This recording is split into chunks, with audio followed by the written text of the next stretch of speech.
الحمد لله الحمد لله رب العالمين،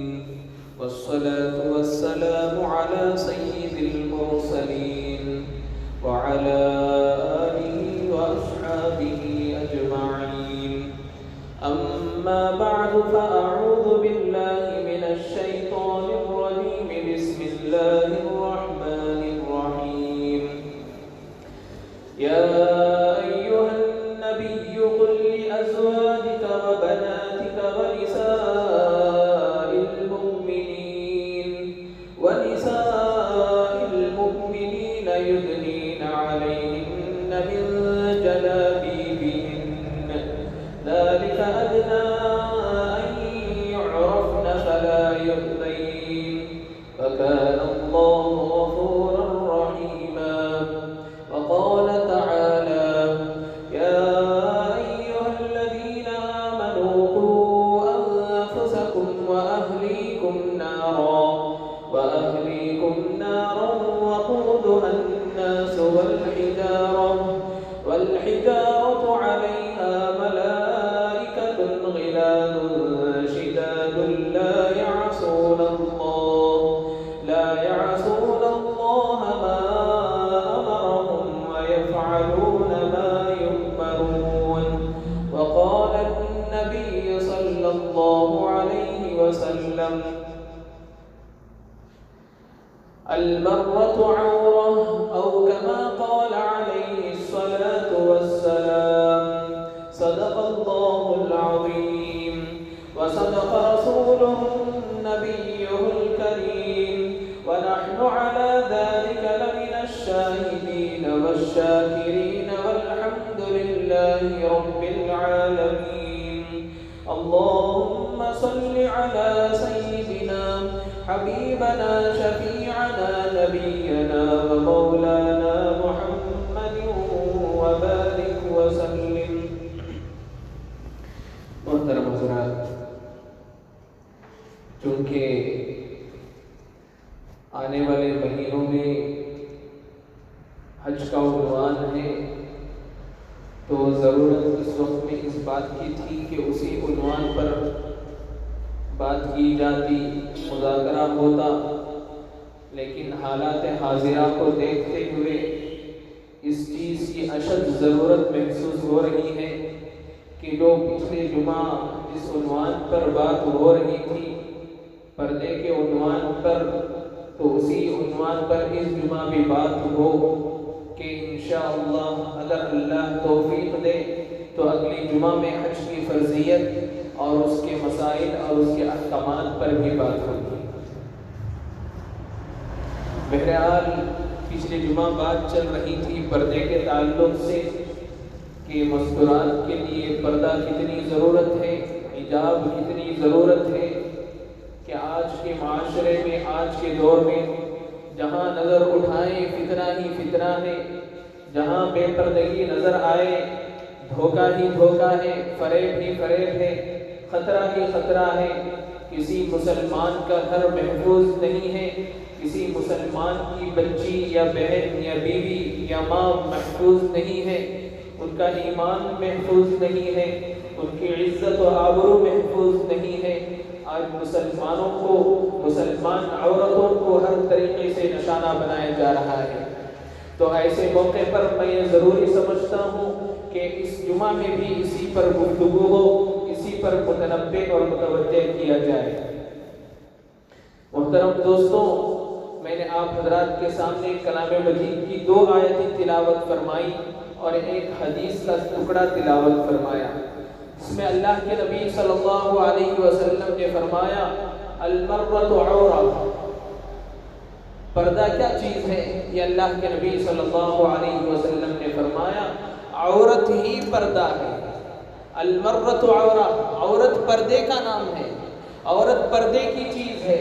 عورت بے حیائی کا نام نہیں ہے، عورت بے پردگی کا نام نہیں ہے، عورت جو ہے کھلے عام بازار میں گھومنے کا نام نہیں ہے، عورت جو ہے بے نقاب گھر سے باہر نکلنے کا نام نہیں ہے، عورت نام ہی پردے کا ہے۔ جب عورت ہی کو پردے کا نام دیا گیا، اب بے حجاب گھروں سے باہر نکلنا، بے حجاب بے نقاب بازاروں میں گھومنا، اب یہ بہت دور کی بات ہو گئی ہے۔ اور بہترین پردہ یہی ہے، عورت کے لیے بہترین سے بہترین پردہ، اور آج کے معاشرے کے حساب سے دیکھا جائے تو بہت بہتر اور اچھا پردہ یہی ہے، محفوظ پردہ یہی ہے کہ اس کو بازار کے ماحول سے بچا کر، اس کو دنیا کے ماحول سے بچا کر، اس کو بھیڑ بھاڑ کے ماحول سے بچا کر، گھر کے ماحول میں بچا کر رکھے۔ یہ اصل پردہ ہے۔ یہ اشد ضرورت ہے اس پردے کی کہ ہم اپنے مستورات کو گھروں کا عادی بنائیں، چہار دیواری کا عادی بنائیں، انہیں اس چیز کا اس کی طرف متوجہ کرائیں کہ دیکھ تیری قیمت کتنی زیادہ ہے امت کے اندر۔ مرد کھلے عام گھومتے ہیں، خطرہ کم ہوتا ہے، لیکن تو کھلے عام گھومے گی، تیرا خطرہ زیادہ ہے، تیرے ایمان کا خطرہ ہے، تیرے عزت و آبرو کا خطرہ ہے، تیرے باپ کی پگڑی اچھلنے کا خطرہ ہے۔ تو اگر باہر جائے گی تو دین سے ہٹنے کا، دین پر دھبا لگنے کا خطرہ ہے۔ تو محفوظ اور عافیت اسی میں ہے کہ تو اپنے آپ کو چہار دیواری کے اندر رکھ جو ہے، اس کے اندر تیرے لیے بھی عافیت ہے، امت کے لیے بھی عافیت ہے، مسلمان معاشرے کے لیے بھی عافیت ہے۔ یہ آج کل کی مائیں ہیں، یہ آج کل کی بہنیں ہیں جنہیں یہ بات بتائی جائے کہ اللہ تعالیٰ نے پردے کا اس طریقے کا حکم دیا ہے، حجاب کا حکم دیا ہے، برقعے کا حکم دیا ہے، اپنے جسم کو چھپانے کا حکم دیا ہے، اپنے چہرے پر چادر کو ڈالنے کا حکم دیا ہے۔ تو یہ آج کل کی مائیں ہیں، جو امت کی مائیں ہیں، جو امت کی بہنیں ہیں، جو امت کی بیٹیاں ہیں، یہ باپ کو کہہ رہی ہیں، یہ بہن بھائی کو کہہ رہی ہیں کہ یہ ہمیں قید و بند میں ڈال رہی ہیں۔ دوستوں، یہ امت کا فتنہ ہے، یہ مخالفین کا فتنہ ہے، یہ دشمنان اسلام کا فتنہ ہے، جو سوشل میڈیا کے ذریعے سے، جو نیوز چینلوں کے ذریعے سے یا اور ذرائع سے یہ ہمارے بچیوں کے ذہنوں میں یہ بات ڈالتے ہیں کہ دیکھو تمہارے مذہب کے اندر مستورات کو، عورتوں کو کھلے بازار میں آنے کی اجازت نہیں ہے۔ کیا یہ انسان نہیں ہے؟ کیا ان کے اندر دل موجود نہیں ہے؟ کیا ان کے اندر احساسات موجود نہیں ہیں کہ یہ تمہیں قید و بند کے اندر، چہار دیواری کے اندر بند کر رکھتے ہیں؟ یہ ایسے فتنے جو ہے ہمارے معاشرے کے اندر مخالف طاقتوں کی طرف سے، مخالف ہواؤں کی طرف سے، دشمنان اسلام کی طرف سے ہمارے گھروں کے مستورات پر حملہ کیا جائے کہ ایسی ذہنی باتوں کو بتا کر، اللہ کے احکامات کو چھپا کر، اور پردے کے فوائد اور اس کے احکامات اور اس کی ضرورت اور اس کی اہمیت کو چھپا کر ایسی ذہنی باتوں کو بتا کر ذہن سازی کی جاتی ہے اور انہیں اللہ کے احکام سے دور کیا جاتا ہے۔ اور بڑے مزے سے یہ باپ، یہ ماں جو اپنے بچوں کو بہت زیادہ محبت کرتے ہیں، پیار کرتے ہیں، ایک فریاد پر، ایک گزارش پر جو ہے اس کی خواہشات کو پوری کرتے ہیں۔ یہ بیٹی جو نوجوان ہے گھر کے اندر موجود ہے، جسے پردے کا حکم نازل ہوا ہے، جسے چھپا کر رکھنے کی ضرورت ہے، جسے حجاب میں رکھنے کی ضرورت ہے، یہ لاڈلی اپنی ماں باپ سے کہتی ہے کہ اے ابو جان، اے امی جان، مجھے ایک بڑے موبائل فون کی ضرورت ہے، جس کی وجہ سے میں باہر تو نہیں جا سکتی لیکن گھروں میں بیٹھ کر جو ہے میں اس سے استعمال کروں گی، جس کی وجہ سے میرا دل بہلے گا، جس کی وجہ سے میں جو ہے گھر میں رہتے ہوئے بھی میں جو ہے محسوس نہیں کروں گی کہ میں کیوں باہر نہیں گئی ہوں۔ اور یہ اب غفلت میں رہنے والا باپ، یہ غفلت میں رہنے والی ماں آنکھوں پر پردہ ڈال کر اس نوجوان بچی کے ہاتھ میں اچھے سے اچھا قیمتی موبائل لا کر تھما دیتے ہیں۔ اب بتائیں مجھے، موبائل سے زیادہ آج کے دور میں سب سے بڑا فتنہ جو آج موبائل کو بتایا جا رہا ہے، اس سے بڑی خطرناک چیز کیا ہو سکتی ہے؟ باہر کے بازار سے تو بچا لیا آپ نے، باہر کی نظروں سے تو بچا لیا آپ نے، لیکن یہ ظاہری تھا جو باہر نظر آ رہا تھا، لیکن جو آپ نے اس کے ہاتھ میں موبائل تھمایا ہے یہ باطنی ہے۔ یہ ظاہر طور پر یہ بدنام ہو رہی تھی، یہ ظاہری طور پر جو ہے یہ رسوا ہو رہی تھی، اس کی عزت اور آبرو خطرے میں تھی، لیکن یہاں آپ نے جو اس کے ہاتھ میں موبائل دیا ہے، اس کے ہاتھ میں ساری دنیا کی بدترین چیز لا کر دی ہے، تو یہ آپ نے اس کی باطنی کو خراب کر دیا ہے، آپ نے اس کے باطن کو خطرے میں ڈال دیا ہے۔ یہاں تو ظاہر خطرے میں تھا، لیکن آپ نے جب اس کے ہاتھ میں موبائل فون لا کر دیا تو آپ نے اس کے باطن کو بھی خطرے میں ڈال دیا۔ آج کیا چیز نہیں ہے موبائل کے اندر؟ بد سے بدترین چیز موبائل کے اندر موجود ہے، آپ اس سے خود نہیں بچ سکتے۔ اب ایک نوجوان لڑکی جس کے اندر احساسات ہوتے ہیں، نفسانی خواہشات ہوتے ہیں، تو اس سے وہ کیسے اپنے آپ کو بچا سکے گی اس دھوکے سے، اس فتنے سے؟ میرے دوستوں، یہ عقل مندی نہیں ہے، یہ محبت نہیں ہے اپنے اولاد کے لیے، یہ دشمنی ہے اپنے اولاد کے ساتھ۔ یہ اپنے اولاد کو ایسا ہی ہے جیسے کوئی ایک آدمی زندہ انسان کو، زندہ اولاد کو لے جا کر آگ کے دھوکے میں ڈال دے، آگ میں لے جا کر ڈال دے، یا پانی کے کنویں میں لے جا کر ڈال دے۔ اس سے بدترین چیز ہے کہ یہ ماں باپ اپنے بچے کے ہاتھ میں موبائل فون لا کر دیتے ہیں۔ اس سے بہتر تو یہی تھا کہ اپنے بچوں کو لے جاتے اور جا کر کسی کنویں میں ڈال دیتے، تو اس کا ایمان تو خطرے میں نہیں تھا، تو اس کا ایمان تو نہیں سلب ہوتا، بس اس کی جان چلی جاتی۔ لیکن آپ نے اس کے ہاتھ میں ایسی چیز لا کر دیا ہے کہ نہ اس کا ایمان باقی ہے، نہ اس کی عزت و آبرو باقی ہے، نہ آپ کی عزت اور آبرو باقی ہے۔ ایک تو اپنی عزت اور آبرو ختم کر دے گی، ساتھ ہی گھر کو بدنام کرے گی، مسلمان معاشرے کو بدنام کرے گی، دین کو رسوا کرے گی، اللہ اور رسول کے احکامات کو رسوا کرے گی۔ اتنی خطرناک چیز آج معاشرے کے اندر ہو رہا ہے۔ تو ہر کوئی اپنے گھر کا جائزہ لے اور دیکھیں کہ اپنی ماں بہنوں کا کیا حال ہے۔ جہاں پر ہمیں ضرورت ہے کہ ہم نمازوں کی پابندی کریں، جہاں پر ہمیں ضرورت ہے ہمیں اللہ کے احکامات کی پابندی کریں، جہاں پر ہمیں ضرورت ہے کہ ہم اپنے آنکھوں کی حفاظت کریں، جہاں پر ہمیں ضرورت ہے کہ ہم حلال کھائیں، حرام سے بچیں، ٹھیک اسی طریقے سے جو گھر میں پردہ نشین خواتین ہیں، جو گھر میں ماں بہنیں ہیں، ان کے لیے بھی ضرورت ہے کہ وہ اپنے ایمان کی حفاظت کریں، ان کے لیے بھی ضرورت ہے کہ وہ اپنے آنکھوں کی حفاظت کریں، ان کے لیے بھی ضرورت ہے کہ وہ اللہ کے احکامات کو پورا کریں، ان کے لیے بھی ضرورت ہے کہ وہ دین پر 100% اپنی زندگی گزاریں۔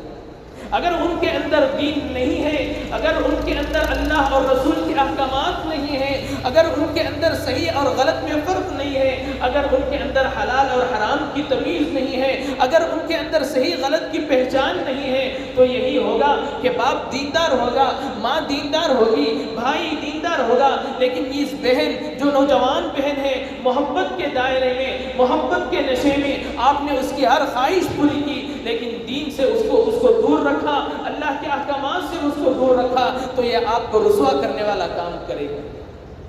آپ کی عزت کو پامال کرنے والا کام کرے گی۔ آپ کی دہلیز کے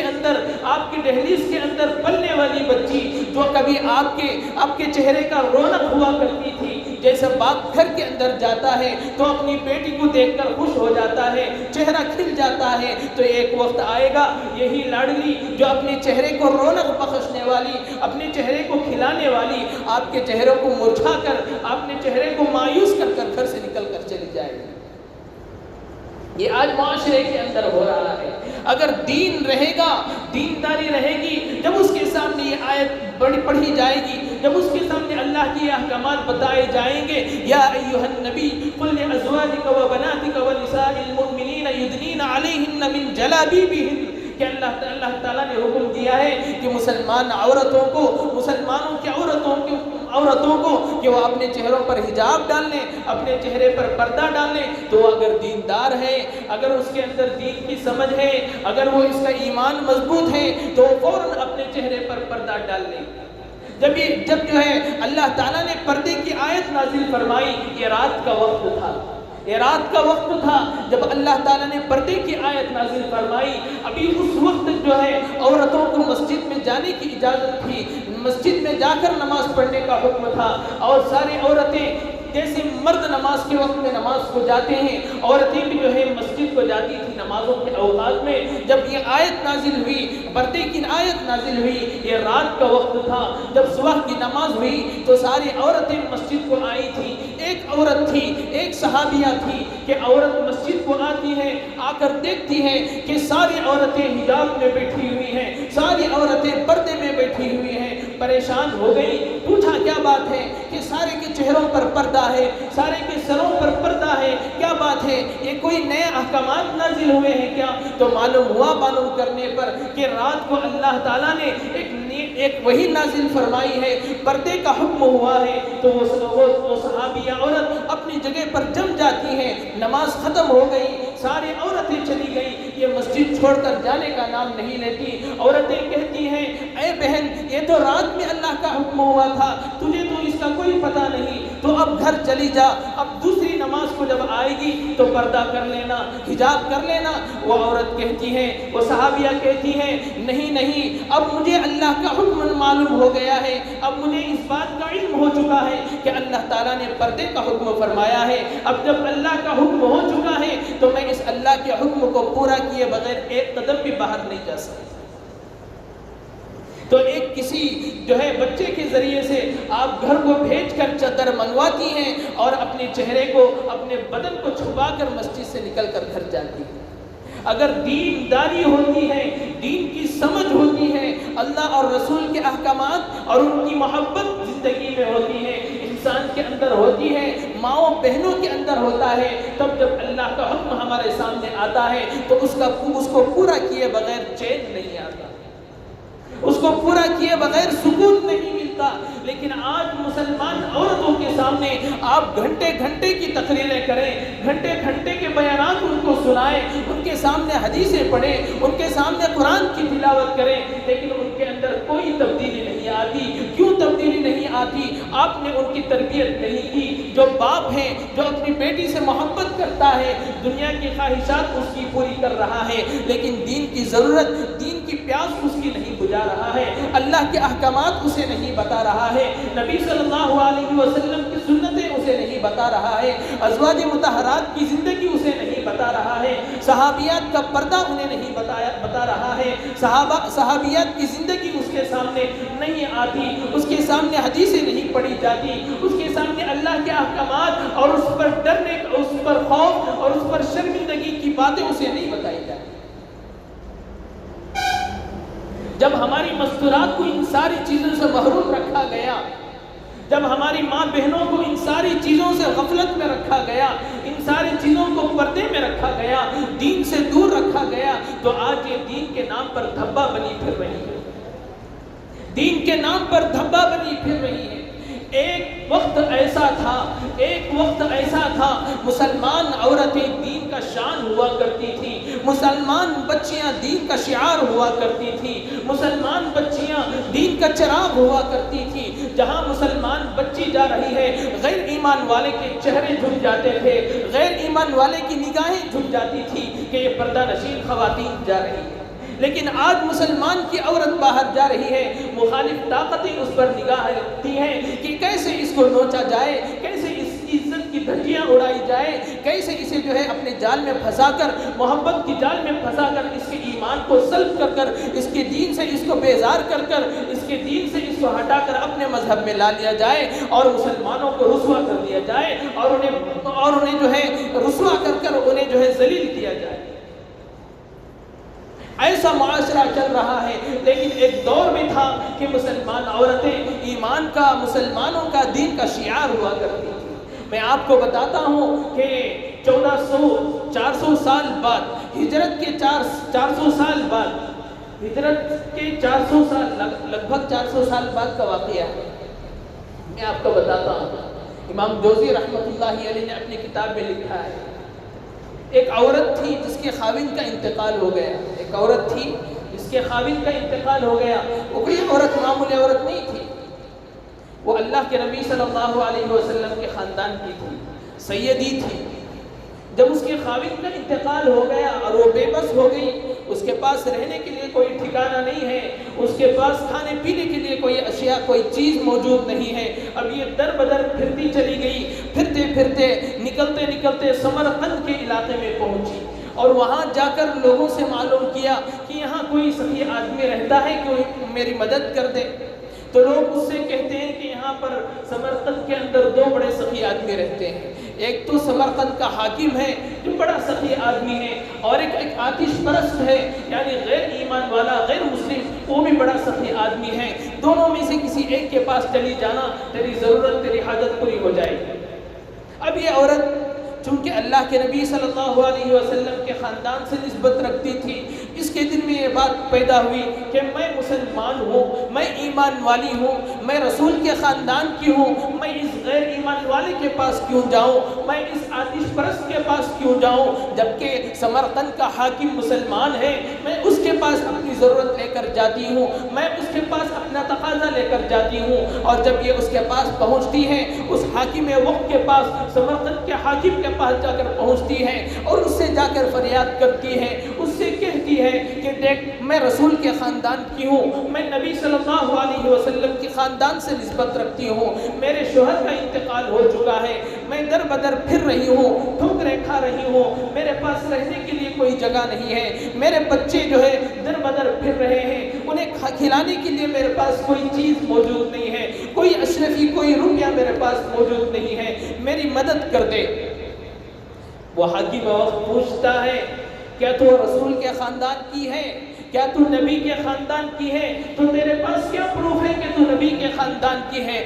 تیرے پاس کوئی شجرہ کوئی فہرست ہے تیرے پاس جس سے میں معلوم کر سکوں؟ ہر جو سیدی ہوتا ہے تو اس کے پاس ایک شجرہ ہوا کرتا ہے، اس کے پاس نسب نامہ ہوا کرتا ہے، تو وہ حاکم وقت بھی اس عورت سے پوچھتا ہے کہ ہے کوئی تیرے پاس نسب نامہ، ہے کوئی تیرے پاس پروف جس سے یہ ثابت ہو سکے کہ تو نبی کے خاندان کی ہے؟ تو یہ رسوا ہو گئی اور یہ کہتی ہے ارے میں تو در بدر پھرتی چلی آ رہی ہوں، میرے پاس رہنے کے لیے گھر کوئی نہیں ہے، میرے پاس پہننے کے لیے کپڑا کوئی نہیں ہے، میرے پاس کھانے کے لیے اشیاء کوئی چیزیں موجود نہیں ہیں، اب میں اس نسب نامے کو کہاں گھومتی لیتی پھرتی پھروں، میرے پاس کوئی نسب نامہ نہیں ہے۔ تو وہ حاکم مفتی یہ کہہ کر اسے ٹال دیتا ہے جب تیرے پاس کوئی پروف نہیں ہے، جب تیرے پاس کوئی حجر نہیں ہے، کوئی پاس شجرہ نہیں ہے، کوئی نسب نامہ نہیں ہے، تو میں کیسے تیری بات کی تصدیق کر لوں، میں کیسے تیری بات کو مان لوں کہ تو نبی کے خاندان سے نسبت رکھتی ہے؟ تو یہ ہر کوئی تیسرے چوتھے دن کوئی نیا آدمی آئے گا،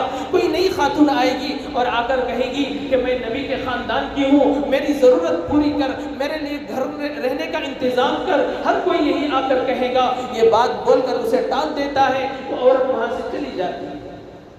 اب ایک دروازہ بند ہو گیا تو اس کے پاس دوسرا سیکنڈ آپشن تھا کہ اس آتش پرست آدمی کے پاس جائے جو ایرانی تھا۔ یہ عورت اس کے پاس جاتی ہے، جا کر کہتی ہے کہ دیکھ میں مسلمانوں کے نبی کے خاندان کی ہوں،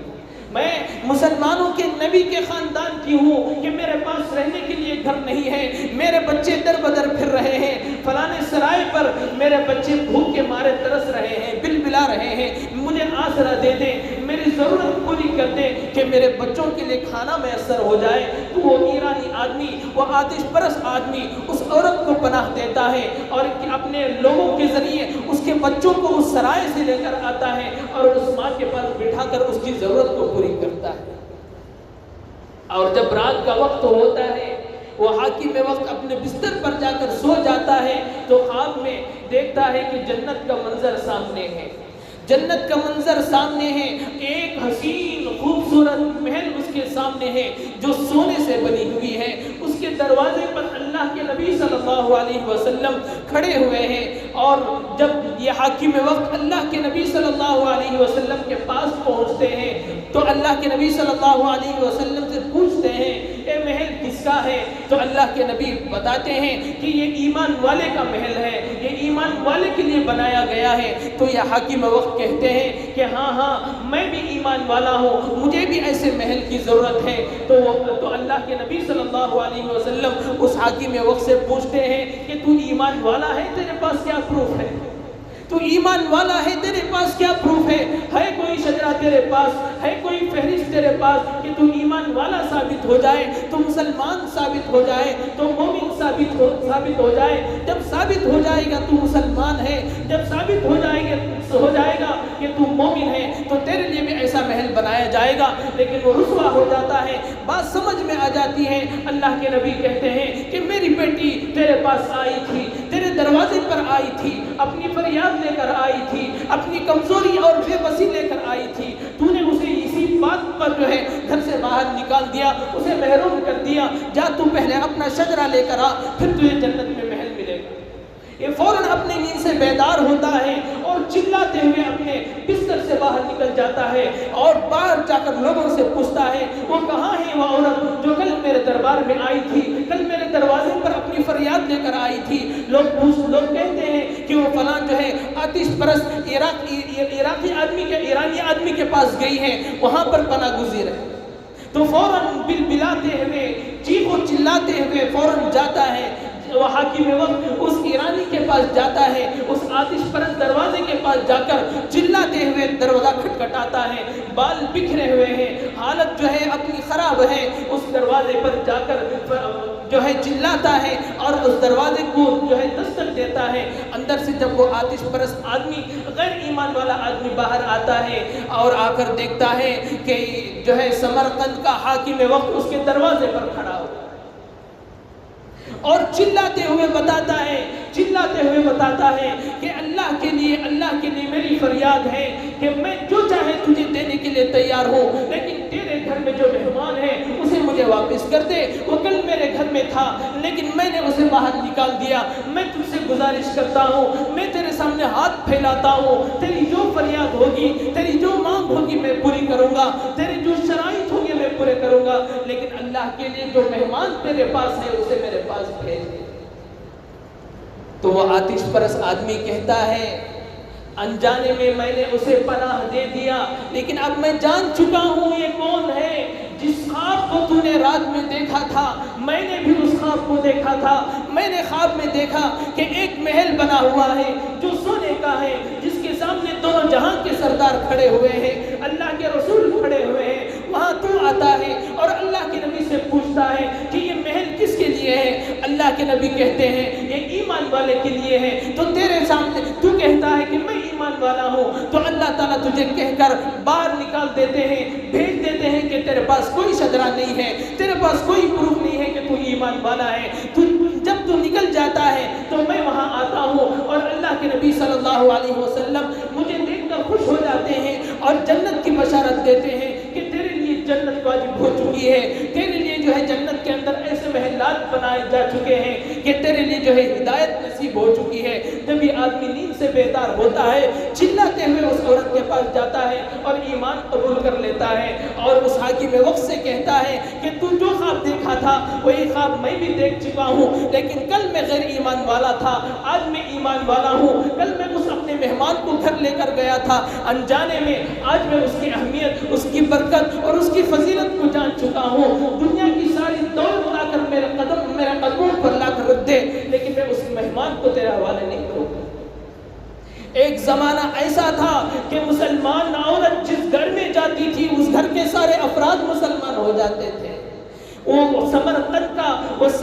کا وہ آتش پرست آدمی صرف ایک واحد آدمی مسلمان نہیں ہوا تھا، وہ سخی آدمی تھا، اس کے گھر میں بہت سارے لوگ رہا کرتے تھے۔ صرف اس عورت کی بنا پر، اس عورت کی نسبت کی بنا پر اس گھر میں جتنے آتش پرست تھے، اس گھر میں جتنے غیر ایمان والے تھے، سارے کے سارے غیر ایمان والوں نے کلمہ پڑھ کر ایمان کے اندر داخل ہو گئے۔ تو مسلمان عورت وہ عورتیں تھی، ان کا ایمان اتنا مضبوط تھا، ان کا کردار اتنا مضبوط تھا، ان کی عزت اور عفت اتنی مضبوط تھی کہ جس گھر میں جاتے، جس دروازے کے اندر داخل ہوتے، وہاں کے لوگ ایمان میں داخل ہو جاتے، وہاں کے لوگ دین سے متاثر ہو کر، وہاں کے لوگ مسلمانوں سے متاثر ہو کر، وہاں کے لوگ مسلمانوں کے اخلاق سے متعارف ہو کر ایمان کے اندر داخل ہو جاتے۔ لیکن آج کے دور کی مائیں، آج کی دور کی بہنیں ایسی ہیں کہ جب بازاروں میں نکل جاتی ہیں تو اپنے ایمان کو فروخت کر دیتی ہیں، اپنے ایمان کو ٹھکرا دیتی ہیں، اپنے دین کو چھوڑ دیتی ہیں، اپنے رسول کی عزت کو پامال کرتی ہیں، اللہ کے احکامات کی دھجیاں اڑاتی ہیں، اپنے ماں باپ کو ذلیل و رسوا کر اپنے ایمان کو چھوڑ کر، اپنے دین کو چھوڑ کر غیر ایمان والوں کا دین اختیار کر لیتی ہیں۔ یہ دین سے دوری ہے، یہ دین سے غفلت ہے۔ جب اللہ کے احکامات ان کے سامنے نظر نہیں آتے، جب اللہ کے احکامات سے انہیں محروم کیا جاتا ہے، جب نبی صلی اللہ علیہ وسلم کی طریقے سے انہیں محروم کیا جاتا ہے، یہ ماں باپ کی ذمہ داری ہے۔ جب ان کو ان ساری چیزوں سے محروم کیا جاتا ہے تو ان کے اندر سے دین کا جذبہ ختم ہو جاتا ہے، تو ان کے اندر سے اعمال کا جذبہ ختم ہو جاتا ہے، ان کے اندر سے اللہ کے احکامات کا جذبہ ختم ہو جاتا ہے، ان کے اندر سے نبی کی محبت نکل جاتی ہے، ان کے اندر سے دین کی محبت نکل جاتی ہے۔ پھر انہیں ایمان والا غیر ایمان والا برابر نظر آتا ہے، پھر جو ہے مسلمان اور کافر میں کوئی فرق نہیں آتا۔ جہاں مسلمان کے ساتھ اس کا نکاح ہو رہا ہے، اسے مکشوف ہوتا ہے کہ غیر ایمان والا بھی تو انسان ہے، اس سے بھی شادی ہو سکتی ہے، کہ یہ دین کی غفلت ہے، یہ دین سے بیزارگی ہے۔ جب اس کے اندر دین نہیں رہتا، دینداری ختم ہو جاتی ہے، تو ایسے وہم، ایسے خیالات اس کے ذہن میں پیدا ہوتے ہیں۔ تو اب ماں باپ کے لیے ضروری ہے کہ اپنے بچوں کی ایمان کی حفاظت کریں، اپنے بچوں کو ایسا ایمان دیں، ایسی دین کا ماحول دیں، ایسی تربیت کریں، ایسے اخلاق انہیں دیں کہ اگر کوئی غیر ایمان والا کہے بھی تو وہ ایمان سے نہ ہٹے، وہ دین سے نہ ہٹے، وہ اپنے ایمان کو بچائے، اس وقت تک اپنے ایمان کو بچائے جب تک اس کا گلا کاٹ نہ دیا جائے، اس وقت تک وہ جو ہے اپنے ایمان کو بچائے جب تک اس کے اندر جان باقی ہے۔ ایسا ایمان اس کے اندر مضبوط بنائے، ایسی اخلاق اسے دیں، ایسی تربیت اس کی کریں۔ ایک زمانہ ایسا تھا، ایک زمانہ ایسا بھی تھا، مسلمانوں کا دور ایسا بھی گزرا ہے، مسلمانوں کے گلے پر چھری رکھی ہوئی ہے اور اسے کہا جا رہا ہے ہٹ جا ایمان سے ورنہ تیرا گلا کاٹ دیا جائے گا، تو وہ کہتا ہے کہ ایسے ہزاروں گردن اللہ کے راستے میں، ایسے ہزاروں گردن دین کے لیے قربان ہے، لیکن ایمان کو ہٹنے کے لیے میں تیار نہیں ہوں۔ ایک دور وہ بھی تھا، لیکن ایک دور یہ بھی ہے کہ آج مسلمان بچے، مسلمان بچیاں ارتداد کا شکار بڑی آسانی سے ہو رہی ہیں۔ یہ باپ جو اپنے آپ کو باپ کہتا ہے، یہ اپنی بیٹی کو، اپنی بچی کو، اپنی بہن کو دین سے اتنا دور رکھتا ہے، اگر وہ اپنی زندگی غیر ایمان والوں کے طریقے پر بھی گزارتی ہے تو اس پر بھی یہ رضامندی ہے۔ ایسے ماں باپ سے میں کہتا ہوں کہ آپ جو ہے کسی بچی کے باپ ہونے کے لائق نہیں ہو، کہ اگر آپ کو اپنی بچی کی تربیت کرنا نہیں آتا تو آپ کو کسی بچی کا باپ ہونے کا حق نہیں ہے۔ تو آپ کے لیے ضروری ہے کہ آپ جو ہے اپنے باپ ہونے کے حق کو نکال دیں، کیونکہ ایسے باپ کو ایمان میں باپ نہیں کہا جاتا۔ باپ اسی کو کہا جاتا ہے جو اپنے بچوں کی صحیح تربیت کرے، اپنے بچوں کی ایمان کی حفاظت کرے، اپنے بچے کو ایسے اخلاق دے، اپنے اولاد کو ایسے اخلاق دے، ایسی تربیت کرے کہ وہ کبھی دین کے نام پر دھبا نہ بنے، کبھی وہ باپ کی عزت کو اچھالنے والی نہ بنے، کبھی وہ باپ کی پگڑی کو اچھالنے والی نہ بنے۔ اس کو باپ کہتے ہیں، ہرگز اس انسان کو باپ نہیں کہتے کہ جو بچی بازار میں کھلے عام گھوم رہی ہے اور غیر ایمان والے کے ساتھ اپنے تعلقات بنائی ہوئی ہے، اور یہ باپ کہتا ہے کہ یہ آج کا ماڈرن زمانہ ہے، آج کا ایسا ہی معاشرہ ہے جس میں ایمان والا غیر ایمان والا ایک ساتھ رہتے ہیں، ایک ساتھ کھاتے پیتے اٹھتے بیٹھتے ہیں۔ تو ایسے باپوں پر لعنت ہے جو اپنے بچے کی ایمان کی حفاظت نہ کر سکتے۔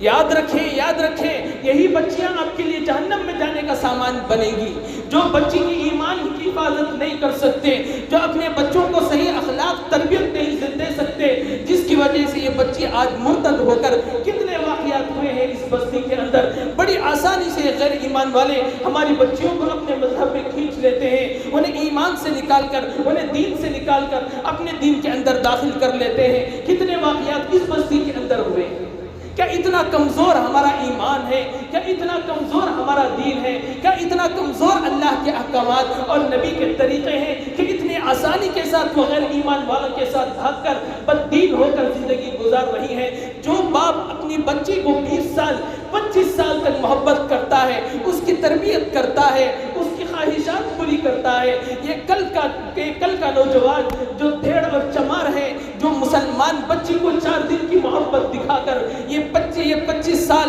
20 سال کی محبت کو نظر انداز کر اپنے ساتھ لے کر بھاگتا ہے، تو یہ کیسی تربیت ماں باپ کر رہے ہیں؟ یہ کیسے اخلاق اپنے بچوں کو سکھا رہے ہیں؟ یہ 4-5 دن کی محبت کی وجہ سے آپ کی محبت کو ٹھکرا کر لات مار کر نکل کر جا رہے ہیں غیر ایمان والوں کے ساتھ۔ ایک کیسی تربیت کر رہے ہیں ماں باپ اپنے بچوں کی؟ ایک کیسی غفلت کی تربیت ہو رہی ہے اپنی بچیوں کے ساتھ؟ خدا کی قسم یہ اپنی بچیوں کے ساتھ زیادتی ہے جو اپنے ماں باپ کر رہے ہیں، اس بچی کے ماں باپ کر رہے ہیں جنہیں جو ہے صحیح تربیت کرنا نہیں آتا، صحیح اخلاق سکھانا نہیں آتا۔ یہ کل کے دن جو ہے جب حشر کا میدان ہوگا تو اپنے باپ کو گواہ بنائے گی، اپنے باپ کو جو ہے ذمہ دار ٹھہرا کر اللہ سے کہے گی اس باپ کی نااہلیت کی وجہ سے میں آج جہنم میں جا رہی ہوں، اس باپ کو بھی گھسیٹ کر میرے ساتھ جہنم میں پھینک دے۔ یہ بچی کہے گی اللہ تعالیٰ سے، یہ بچی فریاد کرے گی اللہ تعالیٰ سے، اس باپ کے لیے فریاد کرے گی جس کی وجہ سے اس کا ایمان سلب ہو گیا، یہ بے دین ہو گئی۔ اس باپ کو کہے گی اے اللہ اس نااہل باپ کی وجہ سے میں بددین ہو گئی، میں ایمان سے محروم ہو گئی، جب میں جہنم میں جلوں گی میرے ساتھ یہ باپ بھی جہنم میں جلے گا، یہ ماں بھی جہنم میں جلے گی، جو اس کی وجہ سے میرا دین نکل گیا، میرا ایمان نکل گیا، تو میں جہنم میں جلوں گی تو یہ میرے نااہل ماں باپ بھی میرے ساتھ جہنم میں جلے گا۔ تو دین کے اندر،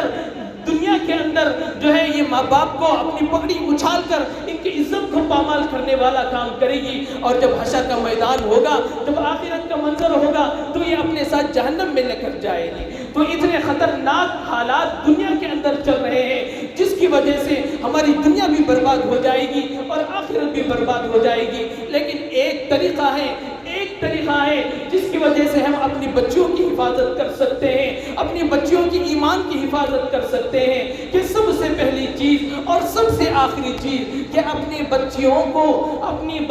کو دنیا کے حوالے نہ کریں، بازار کے حوالے نہ کریں، تجارت کے حوالے نہ کریں، اپنے بچیوں کو گھر کے چہار دیواری کا پابند بنائیں، اپنے بچیوں کو گھر کے چہار دیواری کے اندر دین کا ماحول دیں، انہیں جو ہے اخلاقی تربیت کریں، ان کی جو ہے ذہن سازی کریں، ان کے سامنے اللہ اور رسول کے احکامات بتائیں، ان کے سامنے صحابیات کی زندگی بتائیں اور دنیا کے ماحول سے انہیں ہٹائیں۔ ہاں، اگر کوئی اتنی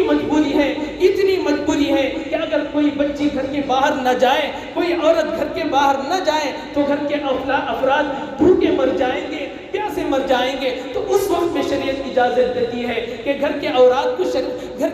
کو شریعت کے دائرے میں گھر سے باہر جائیں اور کما کر اس پیاس کو بجھائیں اور اس بھوک کو مٹائیں جو گھر کے اندر بوڑھے یا مجبور ماں باپ ہیں۔ ایسی مجبوری تو شاید ہی آج امت کے اندر ہوگی، کوئی مجبوری نہیں ہے مستورات کو باہر بھیجنے کی، عین ضرورت کے علاوہ، عین ضرورت کے وقت میں بھی پوری شریعت کے پردے کے حدود کے ساتھ گھر سے باہر نکلنے کی اجازت ہے، ورنہ کسی عورت کو نہ کمانے کی اجازت ہے، نہ تجارت کرنے کی اجازت ہے، بلا وجہ گھر سے باہر جانے کی قطعاً اجازت نہیں ہے۔ شریعت اسلام اس کی بالکل اجازت نہیں دیتا کہ بلا عذر یہ عورت، یہ ماں، یہ بہن، یہ بیٹی گھر سے باہر جائے اور باہر جا کر جو ہے اپنے چہرے کو آشنا کرے، اپنے بدن کو آشنا کر لوگوں کو گناہ کی طرف متوجہ کرے اور اپنے ایمان کو بیچ کر اپنے باپ کی پگڑی اچھال کر اپنی زندگی گزارے۔ بالکل شریعت اس کی اجازت نہیں دیتا۔